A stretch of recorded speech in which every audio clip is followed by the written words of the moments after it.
Olá, pessoal. Eu sou a Marta Leal.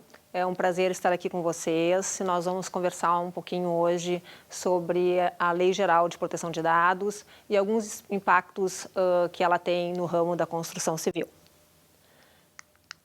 Então, primeiramente, eu vou me apresentar, falar um pouquinho da minha jornada até aqui, já que eu vou estar aqui conversando com vocês, falando para vocês um pouquinho sobre a lei. Eu sou advogada, sócia da JP Leal Advogados, sou fundadora da Evolve Academy, que é uma escola para educação referente à proteção de dados e formação de profissionais nessa área. Eu tenho especialização em processo civil pela PUC, tenho especialização em Direito Digital pela Faculdade do Ministério Público, pelo IDP de Brasília, sou mestranda em Direito Internacional, sou fellow pelo INPD, Instituto Nacional de Proteção de Dados, eu participo da Comissão Nacional, Comissão Especial de Proteção de Dados da OAB do Rio Grande do Sul, sou DPO pela Universidade de Mestres, pela FGV do Rio de Janeiro e pela EXIM. Enfim, é um prazer estar aqui, a gente podendo estar dividindo conhecimento nesse momento. Eu trago aqui essa primeira imagem que eu escolhi, que é o século XXI e o desafio da privacidade, né? Isso por quê? Porque não há dúvida, e o que eu vou falar aqui não é nenhuma novidade para todos nós, que os negócios, hoje em dia, eles são geridos a partir de dados, né? Então, dados pessoais são insumos para a economia e na velocidade que isso cada vez se torna mais exponencial, também nós temos um desafio que é manter a privacidade do indivíduo, né? E aí, então, são muitas leis regulatórias, né? O Brasil recentemente adotou aí a sua LGPD, sua Lei Geral de Proteção de Dados, e esse não é um movimento, obviamente, só nosso, né? E aqui cabe um questionamento, por que a LGPD é tão necessária no contexto atual, né? Então, nós, a partir dessa premissa do quão importante são os nossos dados para a economia, também é importante nós termos a noção de que o Brasil não foi por querer ter uma lei para regular essas relações e também para, em alguns momentos, burocratizar os nossos negócios. No primeiro momento, eu acho que é essa tendência de todos, de olharmos com uma certa resistência a uma lei nova, mas também porque o Brasil tem um movimento de ingressar na OCDE, né, uma organização internacional onde visa o crescimento econômico e para ingressar na OCDE, um dos requisitos, entre outros tantos, é o país ter uma legislação protetiva com relação a dados pessoais. Isso não é o que define, mas sem isso, efetivamente, não haveria possibilidade de nós estarmos pleiteando um espaço na OCDE. Bom, aqui, retomando, né, por que os nossos dados importam tanto para a economia, não há dúvida que, através dos dados pessoais, nós conseguimos ter conhecimento do comportamento, dos comportamentos dos nossos prospects. Nós conseguimos, através de mapear o seu comportamento em navegadores e em diversos outros aplicativos, entender os seus desejos, os seus anseios, e isso, obviamente, gera uma conversão, um marketing muito mais assertivo, muito mais direcionado e muito mais possível em conversão em vendas. Então, efetivamente é uma característica muito importante desse insumo que hoje em dia alimenta a economia. Nós temos, então, isso por um lado, e o desafio de manter a privacidade de todos nós nesse balanço, né? Bem, não é à toa que os dados são considerados o novo petróleo do século XXI. Eu já acho até que petróleo não seria o mais adequado, já quem diga que é o novo urânio. Essa foi escolhi aí uma capa da revista The Economist, para só ratificar e nós termos uma noção, porque eu acho que isso também é uma questão cultural, disruptiva, de nós passarmos a dar valor às nossas informações, né? Porque até pouco tempo nós tínhamos em mente de que o proprietário do dado era aquele que detinha o dado. E a partir desses movimentos e dessas legislações, nós começamos a nos dar conta, internalizar que o dado ele é de quem a ele se refere, né? Brevemente, só para que a gente também tenha uma contextualização do nosso ecossistema de leis, claro que antes de nós termos aí a LGPD, nós já tínhamos outros instrumentos que tratavam de dados pessoais. Nós temos a Constituição Federal, que no seu artigo 5º fala da proteção à privacidade e inviolabilidade das comunicações, né? Que na época eram comunicações físicas, hoje em dia nós já temos comunicações digitais. Nós temos aí o Marco Civil da Internet, que em 2014 veio regular as interações no ambiente digital. Nós temos aí a Lei do Cadastro Positivo, que é uma lei que regula e permite um mecanismo de estudo do comportamento financeiro do indivíduo, né? E se um pouco diferente da LGPD, é uma lei que, ao contrário, se nós não quisermos participar dessa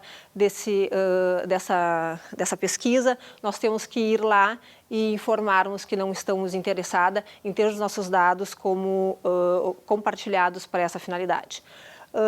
Trago aqui também o regulamento europeu, e aí vocês até podem estar se questionando por que eu estou trazendo aqui uma legislação que é uma legislação internacional e não é a nossa legislação.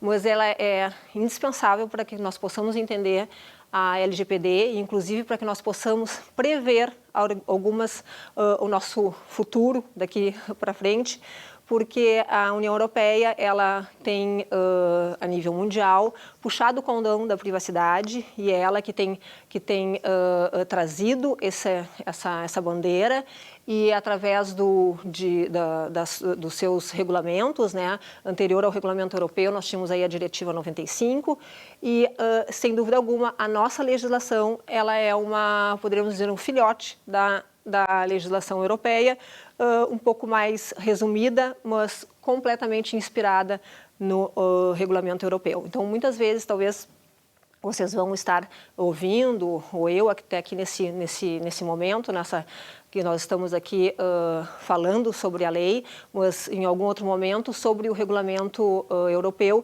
e sem dúvida ele faz muito sentido para que nós possamos interpretar como será o nosso daqui para frente. Algumas mudanças de paradigmas, né, que eu capturei aqui, o Código de Defesa do Consumidor, acho que já fazem 30 anos que ele está aí vigente, e quando o Código de Defesa do Consumidor ele passou a vigir, a nossa primeira reação foi de um certo inconformismo, ou uma certa resistência, desconfiança, e achávamos que, naquela época, uma normativa que viesse a regular questões de consumo poderia atrapalhar muito os nossos negócios. De fato, nos primeiros anos podem ter havido alguns, até o próprio judiciário, né, alguns entendimentos um pouco extremados, mas isso, ao contrário, se provou que acabou se trazendo muito mais confiança, né, ao consumidor, e os negócios acabaram sendo mais, a partir do momento que se tem mais confiança, se tem mais credibilidade, se tem um consumidor com mais confiança para estar injetando dinheiro na economia. Nós acredito que isso vai se dar o mesmo com a Lei Geral de Proteção de Dados. No primeiro momento, tudo aquilo que nos tira um pouco da zona de conforto, nos traz um pouco de desconfiança, um pouco receio, mas acredito que, com o tempo, isso vai, inclusive, gerar uma maior confiança em nós todos titulares, porque, afinal de contas, nós também somos titulares todos, e isso vai possibilitar um maior ganho na economia e no uso responsável dos dados. Bom, Eu trago aqui uma perspectiva aqui que foi da União Europeia, um ano após estar vigindo o regulamento europeu, e no primeiro ano, é importante nós frisarmos que não houveram multas, né, que é o que nós também esperamos que aconteça aqui no Brasil. A autoridade, no primeiro momento, ela está mais interessada e focando mais a sua energia em educar, em passar diretrizes do que propriamente estar multando. Então, teoricamente, aqui nós temos em 5 países, né, em 1 ano e 2 meses aproximadamente de um período passado esse primeiro ano que não se multou na União Europeia, um valor em 5 países de aproximadamente 100 milhões de euros a título de multas relacionadas a infrações ao regulamento europeu. Tá? Bem, aí fica um questionamento, mas afinal, o que é adequar-se à LGPD, né?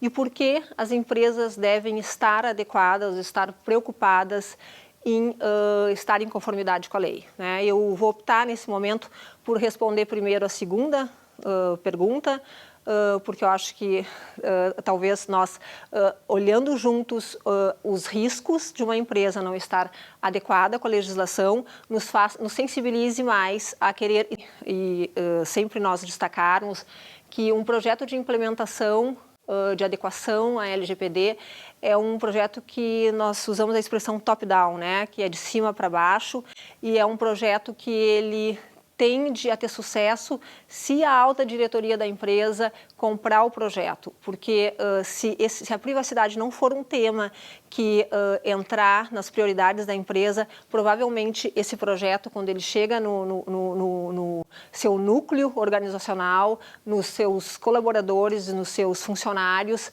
esses acabam interpretando que não é uma prioridade da empresa e o projeto tende a não ter sucesso. Então, isso fica aqui como um alerta, né, que é muito importante que, e por todas essas razões que nós veremos em breve, a importância de a empresa comprar a ideia desde a sua alta direção. Aqui eu trago, então, as sanções do artigo 52, né, da LGPD, das quais eu não vou referir todas elas, mas algumas que eu acho que são importantes para a gente nos convencermos, né, da importância de estarmos nesse processo. Primeiramente, essas multas, essas sanções, digamos assim, elas podem ser cumulativas, tá? Mas elas vêm desde advertências, né? Primeiro para as empresas, que acreditamos que primeiramente a autoridade vai estar em um eventual incidente de segurança ou algum vazamento de dados, ela, em primeiro momento ela vai estar se dirigindo com advertência, mas ela também pode dar multas que podem chegar até um teto máximo de 50 milhões, né? Ela pode suspender a atividade, ela pode suspender temporariamente, ela pode suspender definitivamente. Então, dependendo do modelo de negócios da empresa, uma suspensão de um tratamento de dados pode ser muito pior, pode inclusive inviabilizar o negócio, né? Se é uma empresa de tecnologia que vive de base de dados. Então, são questões que acho que são suficientes para que atraiam o olhar de vocês para a necessidade de estarmos empreendendo esforços para isso. Além, não está aqui na lei, mas além de todas essas sanções do artigo 52, nós temos também o dano reputacional, né? E o dano reputacional, ele por vezes, ele pode ser muito mais gravoso do que essas sanções trazidas aqui nesse momento. Bem, importante registrar também que o titular de dados, né, ele, além da autoridade nacional, da NPD, que ele pode recorrer, ele também tem todo o acesso ao judiciário. Então, independente de uma empresa estar sendo penalizada administrativamente pela autoridade, ela também pode ser penalizada com uma judicialização de processos, né? Bem, com certeza, né, que todas esse processo administrativo dentro da autoridade, ele é precedido de um amplo contraditório, de defesas administrativas, onde vários aspectos da empresa serão considerados para a dosimetria da pena. E um deles, com certeza, entre tantos, serão aqueles que nós teremos possibilidade de demonstrar de acordo com o processo em que a empresa esteja de adequação. Ou seja, se ela tiver um nível de maturidade já no seu processo de compliance à lei, que seja possível de estar demonstrando junto à defesa administrativa, né? Aqui trazemos alguns casos, né? Nem foram os mais recentes, mas alguns que eu acho que marcaram, que também foram icônicos. Um deles foi a Via 4, uma empresa que explora o metrô de São Paulo, da qual ela foi multada por um valor até pequeno para o estrago que teve a nível reputacional.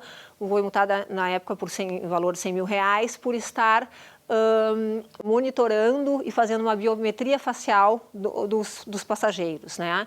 E os passageiros, nessa biometria, era identificado gênero, as suas emoções, se emoções de felicidade ou de tristeza, e essas informações, que são consideradas, mais um pouquinho na frente, nós vamos estar abordando, são consideradas informações sensíveis, né, que atraem um cuidado ainda maior ainda pela lei, elas eram repassadas por uma empresa de marketing, né? Então, isso além de ter sido suspenso e ter havido essa multa, houve um dano reputacional, sem dúvida alguma, muito grande para a empresa. Depois nós também trouxe um exemplo de uma empresa de venda online, de uma plataforma online de venda de produtos até de construção civil, onde um trabalhador comprou uma ferramenta de trabalho no site e em seguida depois ele foi avisado por um terceiro desconhecido de que os seus dados de pagamento estavam disponíveis por uma falha de segurança, né, disponíveis para qualquer um ver. Aí ele entrou com uma ação judicial e também ele foi condenado, a empresa foi condenada a uma indenização de dano moral para essa pessoa. Depois também trouxe um caso bem conhecido de todos nós, de uma construtora que ela também foi condenada, isso foi até um pouco antes da vigência da LGPD, né? Ela foi condenada em função de o corretor ter compartilhado indevidamente os dados pessoais de um promitente comprador de uma unidade e esse comprador, na qualidade titular, acionou a construtora, né? Um adendo aqui, isso já foi reformado pelo Tribunal de Justiça, né? Atualmente, o tribunal entendeu de que não haveria prova de que a construtora havia dado causa a esse compartilhamento indevido, tá? E um caso também mais recente, também já na vigência agora da LGPD, uma rede de farmácias que foi condenada por estar exigindo biometria para dar descontos no momento da compra da medicação. Tá? Então, só para que a gente possa ver um pouco na prática a LGPD sendo aplicada. Bem, acho que nós compreendemos, então, a importância, né, de estarmos atentos à lei, de estarmos em processo de adequação, apesar de ser uma empreitada nova para todos nós, não só pelas questões de sanções administrativas oriundas da LGPD a serem aplicadas pela Autoridade Nacional de Proteção de Dados, mas também pelo risco de judicialização de um outro lado e também pelo dano reputacional que isso pode acarretar à empresa. Bom, aqui é who is who, né, para nós entendermos mais ou menos quem é quem são os atores que a LGPD abarca, né, e a importância de nós sabermos efetivamente enquadrá-los devidamente numa atividade de tratamento. Então, a Lei Geral de Proteção de Dados, ela veio para proteger o titular, né? O titular de dados pessoais, esse é o foco, esse é o centro da LGPD, e depois ela trata da figura do controlador e da figura do operador. O controlador é aquele que define como o tratamento de dados deve se dar, e o operador é aquele que opera, realiza o tratamento de acordo com as instruções que o controlador dá. Tá? E temos a figura do encarregado. Encarregado na LGPD é denominado assim, mas é o DPO, mais conhecido pelo regulamento europeu, que é uma obrigação imposta pela lei de todo controlador ter uma pessoa com esta função. Pode ser uma pessoa interna da empresa ou pode ser o que a lei também possibilita, o DPO as a Service, que é aquele profissional terciarizado. Né? Mas até o presente momento, a lei obriga que todo controlador tenha na sua empresa uma pessoa que desenvolva essas funções. E a Autoridade Nacional de Proteção de Dados, que é quem incumbe de estar zelando, né, pela aplicabilidade da lei. Bem, mas afinal de contas, né, por que é tão importante nós sabermos quem é quem nesta relação contratual? É muito importante e é uma atividade bem complexa, tá? Porque exige que nós conheçamos a relação contratual, conheçamos a atividade de tratamento de fato como ela se dá na prática, né? Então, isso tem um impacto na responsabilidade civil, porque conforme o artigo 42, artigo 43 da LGPD, o controlador há uma responsabilidade solidária e o operador ele só vai ser chamado a ser responsabilizado se ele descumprir as orientações do controlador. Por isso é tão importante nós termos documentos, enquanto controladores e também operadores, que discriminem exatamente como o tratamento deve se dar, para que nós possamos ter, no momento oportuno, como fazer a prova de que, numa eventualidade do operador, ter dado uso diferenciado, diferente do que lhe foi posto pelo controlador. Isso há um impacto muito grande em defesas, tanto administrativas como em defesas judiciais. Bem, dado pessoal, então, afinal de contas, só para a gente entender o que é, a lei ela diz que é o dado de pessoa natural, né? Então ela protege dados de pessoas físicas, né? Ela não protege dados de pessoas jurídicas, a não ser naquelas hipóteses em que um dado de uma pessoa jurídica, como uma MEI, por exemplo, pode estar trazendo aí um dado de uma pessoa física junto, né, da sua denominação. Mas, em princípio, ela protege dados de pessoas físicas e dado pessoal é considerado todo aquele dado que é capaz de identificar alguém. E quando ela fala, então, de dado pessoal, nós vamos usar aqui alguns exemplos, mas não é um rol fechado, tá? Porque é todo dado que tiver um potencial de identificação, né? Um CPF, um nome, um endereço, às vezes um nome por si só não é suficiente para nós identificarmos alguém, né? Mas muitas vezes pode ser, outras vezes nós podemos inclusive falar um primeiro nome e dar e nos referirmos, correlacionarmos a alguma informação que seja imediatamente capaz de identificarmos. Então isso será considerado um dado pessoal, né? Aí a lei também fala dos dados pessoais sensíveis, né, que são dados que têm um potencial de causar maior discriminação, causar discriminação quando não protegidos, né, quando não bem utilizados. Esses dados são dados que se referem a características de gênero, de filosóficas, de religião, de partido político, então, enfim, dados biométricos, dados de saúde. Então, são dados que atraem uma atenção específica da lei e um grau de responsabilidade também maior, inclusive quando nós chegarmos nas bases legais, que nós vamos mencionar aqui só a nível não detalhado, né, porque isso não daria tempo, obviamente, nós veremos que são bases legais distintas. Bem, a lei também fala de dados de crianças e adolescentes, né, no seu artigo 14, ela refere que dados de crianças necessitam de um consentimento específico de um dos pais ou do seu representante legal, né, e sempre no seu melhor interesse. Esse artigo é um pouco confuso, porque em seguida depois ela fala, quando se refere a adolescentes, não fala na necessidade de, e o ECA entende como adolescentes da idade entre 12 e 18 anos, e aí nesse artigo não há uma referência, quando se fala de adolescentes, da necessidade do consentimento expresso dos pais, mas não há dúvida que ele se refere sempre no seu melhor interesse e numa linguagem clara, uma linguagem fácil e acessível para que seja entendida.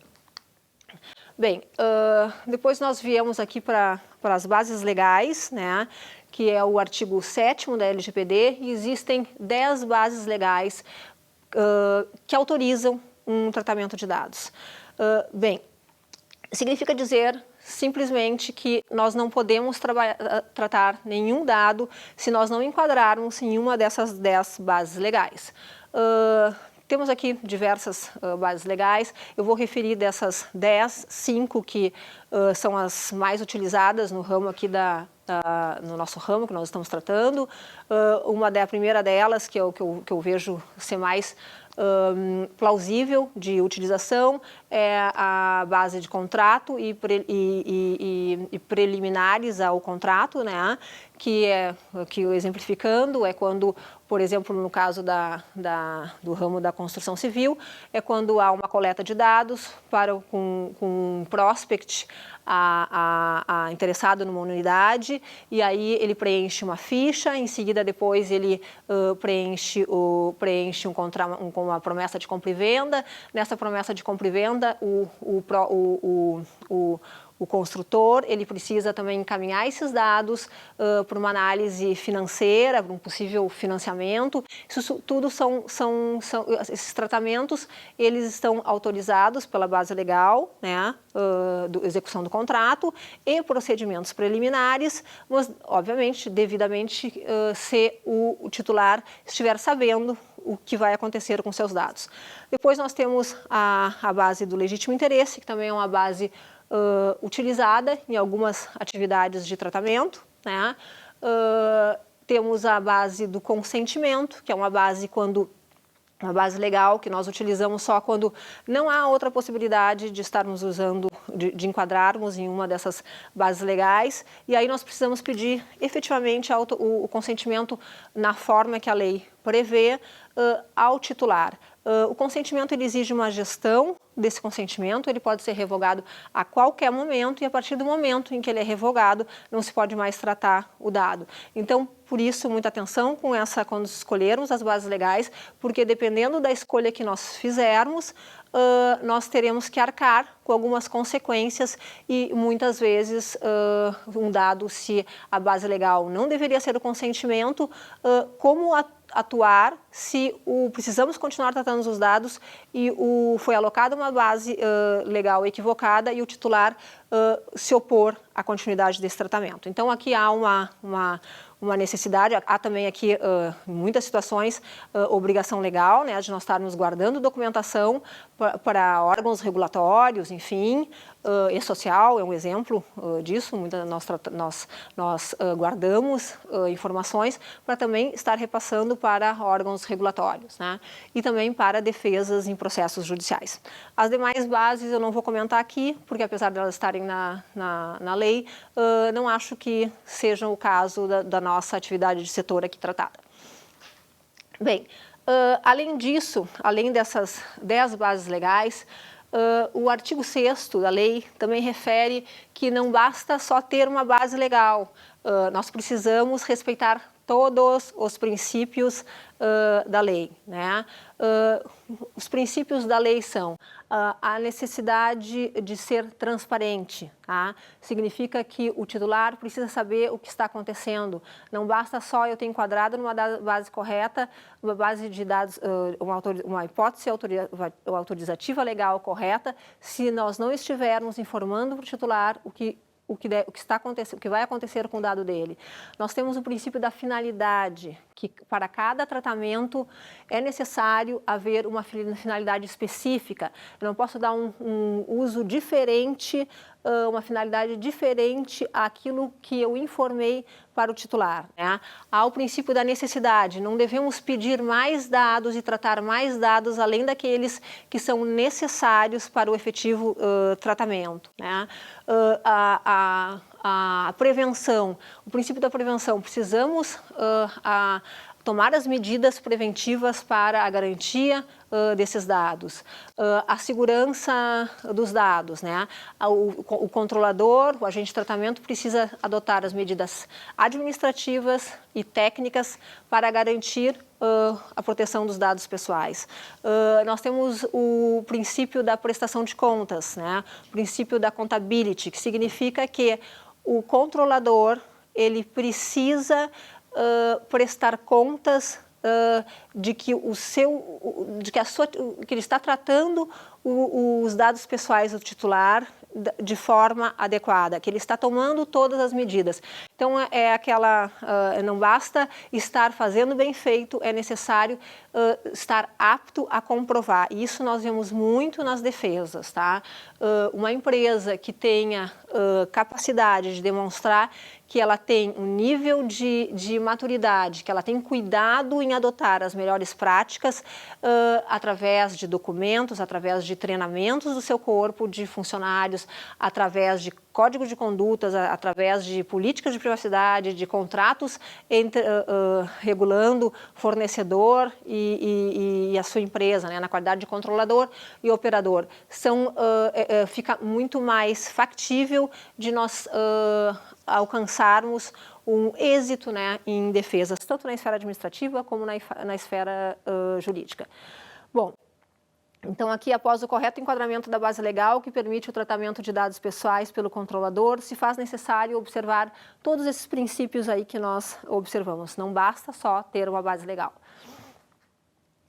Depois, nós temos o artigo 17, o artigo 22 da lei, refere os direitos dos titulares, né? Então, o titular tem 10 direitos. Ele tem, vamos citar alguns deles aqui, direito ao acesso dos seus dados, ele tem direito à confirmação dos seus dados, ele tem direito a saber do controlador se efetivamente o controlador está tratando os seus dados e depois que dados seriam esses, né? E ele tem direito a ter acesso a essas informações, ele tem direito de se opor, dependendo se for tratado, se esses dados estiverem sendo tratados em desconformidade com a lei. Se for a hipótese de consentimento, ele tem o direito à revogação, ele tem direito também a que seja informado na hipótese dele não dar o consentimento, qual seria o ônus de não ter dado o consentimento. Ele tem direito de correção dos dados, né? Os seus dados podem estar desatualizados e ele tem direito de que os seus dados estejam coerentes com a realidade. Enfim, tem direito à portabilidade, a NPD ainda vai regular questões relacionadas até à interoperabilidade para que se dê essa portabilidade, mas enfim, são direitos que o titular tem. A lei fala, a princípio, num prazo legal referente a 2 deles só, que é de acesso e de confirmação, no prazo de 15 dias, e nos demais ela é omissa. Acreditamos que ela vai regulamentar o prazo para os demais e talvez até aumentar esse prazo de 15 dias, que é um prazo muito pequeno, para que as empresas se organizem para estar respondendo, sob pena de estar se infringindo a própria legislação e ser passível de multa. Bem, essa imagem eu trouxe Ship Your Enemy, porque quando lá na União Europeia, quando o regulamento europeu começou a vigir. Esse site era um site que ele disponibilizava uma carta que se chamava Carta Pesadelo, em que ela disponibilizava, itemizava todos os pedidos, né, todas as requisições de exercício de direito que um titular poderia fazer, e eles saíram mandando para as empresas, Netflix, Amazon, para fazer um cheque, uma checagem do quão preparadas elas estavam para responder. E efetivamente ninguém estava, né? O que é muito normal, era um nível de complexidade muito grande, então se denominou depois a Carta Pesadelo, que já foi traduzida inclusive para o Brasil. Bem, aqui nós trazemos o que envolve, né, um projeto de adequação à LGPD. Então, nós já vimos aqui que envolve um grande engajamento da alta direção, né? Envolve treinamento da sua equipe, envolve uma revisão envolve a empresa cumprir com as obrigações legais, de ter os seus registros de tratamento, registros de tratamento de dados pessoais, que é uma obrigação legal, ter um mapeamento do fluxo desses tratamentos, com a alocação das devidas bases legais, isso é uma obrigação do controlador, que a ANPD em qualquer momento pode pedir. É necessário que o controlador tenha um DPO ou um DPO as a service, enfim, isso é uma obrigação legal. O controlador ele precisa estar documentalmente apto a regular as suas relações, né? As relações com seus fornecedores. É necessário que ele tenha políticas de privacidade da empresa, um aviso de privacidade para o site, que é aquele aviso externo que nós chamamos, um aviso que fica no site, e a política interna, um código de condutas, enfim, uma série de documentos que comprovam que o controlador está no processo de adequação à lei, né? Então, essas são algumas das... Não que elas se inspirem aqui, mas, enfim, são algumas das principais condutas que uma empresa deve estar atenta. Algumas etapas, né, específicas aí do ramo da construção civil, da incorporação imobiliária, que vem desde a compra do terreno, né, para o empreendimento, que nós sabemos que desde aí já, claro que numa escala muito menor de dados pessoais, mas nós já estamos trafegando com dados pessoais, obtenção de licenças específicas, o registro da incorporação, e com especial atenção para a fase do lançamento do empreendimento, que é uma fase que eu entendo que é uma fase muito importante, né? Porque é a fase que o projeto vai para a rua, ele vai para a vitrine, mas é uma fase também em que a incorporadora, a construtora, ela está em parceria ou com uma imobiliária ou com corretores independentes e com certeza uma maior possibilidade de compartilhamento dos dados do prospect, do comprador, do interessado nas unidades. Então, essa é uma relação que ela deve ser muito bem olhada, ela deve ser muito bem documentada, né, o que pode e o que não pode ser feito, a exemplo do que nós já vimos aqui anteriormente, de casos, inclusive, que já empresas foram condenadas por um indevido compartilhamento de dado pessoal de um comprador, de uma unidade da construtora. Então, são fases que exigem, cada uma delas, um maior ou um menor cuidado, mas, sem dúvida alguma, uma atenção específica a cada uma delas. Bom, enfim, o processo de adequação, ele requer basicamente essas etapas, né, que elas se iniciam por uma tomada de atitude da empresa, uma compra dessa bandeira da privacidade, a contratação de uma empresa que o auxilie no projeto de implementação e um contínuo monitoramento desse processo, né?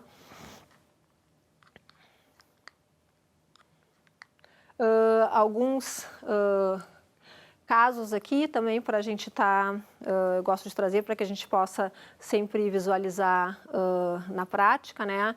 E eu acho que é sempre importante nós vermos não só como uma obrigação, mas como um ativo de mercado, né?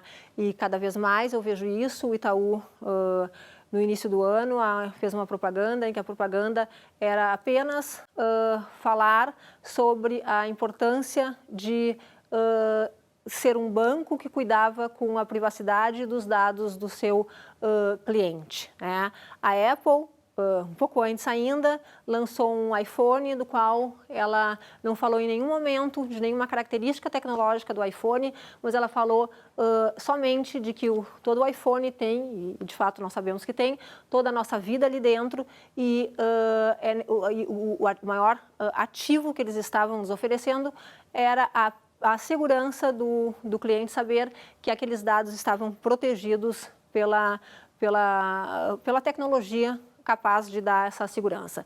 Então, acho que são insights que a gente deve ter uma certa atenção.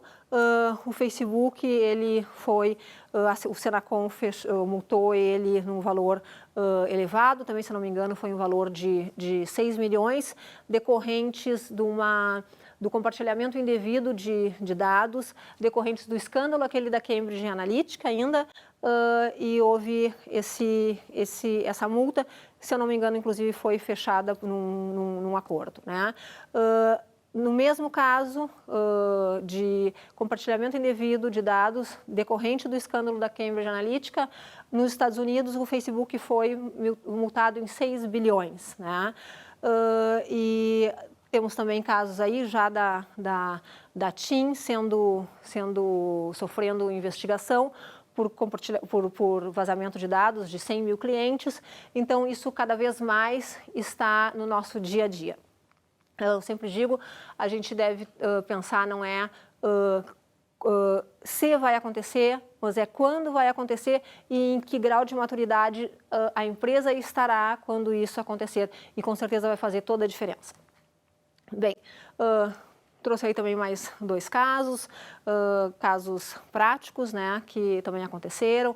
A Natura também está sofrendo uma ação civil pública por um pedido inclusive, de danos morais coletivos de 25 milhões de dólares por um vazamento de dados dos seus clientes. Por último, trouxe uma notícia muito recente de uma autoridade europeia, se eu não me engano, é a da Irlanda, que é um caso que eu acho que é muito fácil para nós, como titulares, nos vermos na possibilidade de incidirmos numa situação dessas, em que uma pessoa foi multada pela autoridade por ter incluído num grupo de WhatsApp uma pessoa sem ter solicitado essa pessoa o seu consentimento se ela gostaria de participar deste grupo. Então, são mudanças, né, culturais das quais nós nos vemos aprendendo nessa mudança aí de paradigma das legislações. Então, o que nós basicamente vimos por cima hoje é a LGPD, como eu chamo, em camadas, né? Primeiro, nós olhamos e questionamos, a empresa pode tratar esse dado, né? E a partir do olhar ali da legislação, com caso concreto, se for possível tratar esse dado, é um dado que, ok, é positivo, como como fazer para tratar esse dado de forma lícita, né? Não só na questão das bases legais, como nas questões das observações aos princípios e às medidas de segurança. E depois o que nós vimos são as responsabilidades e das sanções administrativas que incidem quando a empresa não trata, primeiro, ou trata um dado sem ter autorização para tratar, ou quando trata um dado de uma forma inadequada. Então, o que eu poderia finalizar dizendo para todos é que estar em processo de adequação é uma jornada, né? Não é uma mera chegada, é um processo de continuidade. Não vejo mais como uma opção, mas sim como uma obrigação, né? Então, fica o meu agradecimento aí pela atenção de todos vocês. Fico à disposição para uma outra situação, para nós podermos estar detalhando ou aprofundando algum tema mais específico. Muito obrigada.